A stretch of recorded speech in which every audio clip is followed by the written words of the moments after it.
Alright, welcome to Enthusiast University. I am Professor Stevie Ninja, and the first lesson today is the anatomy of a Tesla owner's brain, alright? Got my fancy little wand here to help.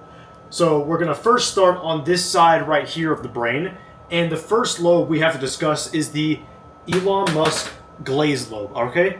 So it's a pretty small lobe in the brain, but it gives the Tesla owner the ability to completely disregard any bad thing Elon Musk might say or do, and instead he will always be correct.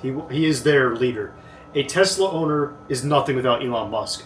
No matter what he says or does, the Tesla owner has to follow. It's a little creepy, actually. But this is a very important part of the Tesla owner brain, okay? Alright, next we'll move up to the brain rot lobe. So as some of you may know, the Tesla has a gigantic 1,200-foot screen inside of the car.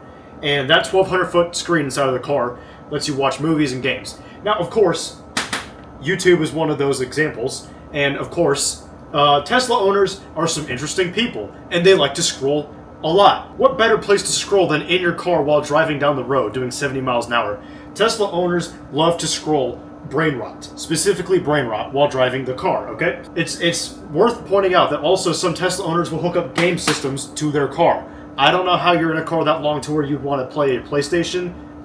I don't get it, but that's okay. Alright, next, I want to move on to the narcissism lobe. Now, obviously, it's 2025, and electric cars are pretty common. You see them everywhere you go.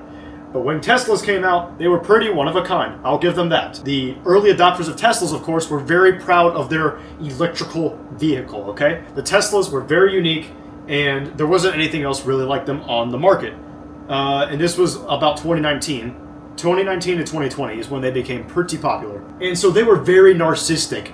If you saw a Tesla owner, just know he thought he was better than you. Now next, we'll move on to this very small lobe. It's very small, you can hardly see it, I gotta use my pointer finger here. The parking lobe.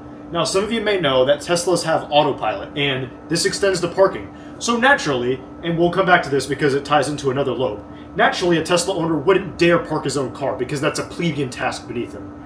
So, what a Tesla owner will do is he'll have the car parked for him. And now, on the off chance that the car breaks and he can't park himself, and he doesn't have autopilot, he must have to park himself. And that doesn't go well. Here, we'll put up a couple pictures on the screen so you can get an idea of what I'm talking about. Alright, next we're going to move on to this lobe right here. This is the Starbucks lobe, okay? So the Starbucks lobe is, as you can also see, it's shaped like a Starbucks cup. And the reason for that is these people are a little basic.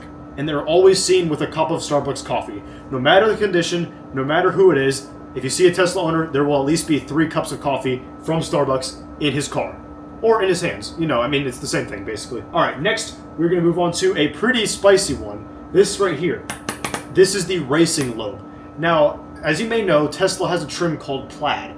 Plaid Teslas are very fast. I think they have like 900 horsepower or something like that. I'll put the real number on the screen because I can't remember. But the racing lobe, Tesla owners are very proud of that 900 horsepower, whatever it is. So naturally, they're going to want to race. And unfortunately, they do win a lot because you're not beating instant torque of 900 horsepower of a Plaid. So unfortunately, us gas guzzlers are probably not going to beat that unless it's a gutted Civic, but that's different. No one beats those. So you can kind of understand that, of course, this ties in with the narcissism lobe. Because the racing lobe and the narcissism lobe go together, the narcissism lobe feeds into the racing lobe and it makes them want to race everything. But we will also discuss a drawback of this lobe in the brain. We'll come back to that in a second. This is the driving skills lobe. So this pairs with the laziness lobe because the laziness lobe is responsible for making Tesla's owners not want to drive their car. But the driving skills lobe is shrunk as a result of the laziness lobe, okay? They don't develop driving skills. They barely pass their driver's test. They failed like 6 times. And you get this lobe. It's very small yet so impactful. And so this lobe prevents a Tesla owner from being able to drive well. That's why you see them tailgating you see them running off roads, you see them crashing. It's because of this lobe right here. And these 3 lobes, well really these 2 lobes here, these 2 lobes and then this lobe are intertwined together. They're very connected. And then last but not least, we move on to the biggest lobe in the Tesla owner's brain.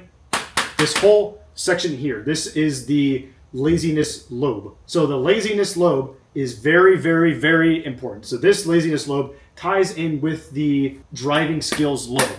The laziness lobe is this whole section here. It's very big. It controls the whole Tesla owner's brain. And because the cars have autopilot, they're not going to want to drive their own cars. So naturally, because they're always on autopilot, which can also be caused by narcissism, but not always, only in some specific cases, because the laziness lobe leads to poor driving skills lobe, they don't get driving skills. So because the laziness lobe, they don't get driving skills, hence the existence of the driving skills lobe. So the laziness is as a fault because of the autopilot. It's not a fault. Unfortunately, I don't think there's much we can do about it. I don't think there's a cure. They're just going to keep using autopilot and causing wrecks. So that is a Tesla owner's brain. But how do you counteract one of these? You're going to see a Tesla. They're very common. So we have two main ones right here. So the first one is don't drive in a straight line. So Teslas may be fast in a straight line, sure. See, Teslas might be fast in a straight line, but they can't complete a Nürburgring lap. So this has led to my conclusion that all you need to do is go on a road that has more than 2 corners, and the Tesla owner will either crash or completely freeze up and go slow. It's very easy. So just go on any track, basically, and you'll beat a Tesla. So don't worry about that. And the second one here is have a girlfriend. I don't need to explain that. But you may notice there is an asterisk, and the reason for that is right here. Subaru is excluded. It will not work if you drive a Subaru. I do not need to explain that either. And that is the first lesson for Enthusiast University. Make sure to subscribe for the next lessons in our lovely university. If you'd like to enroll, subscribe.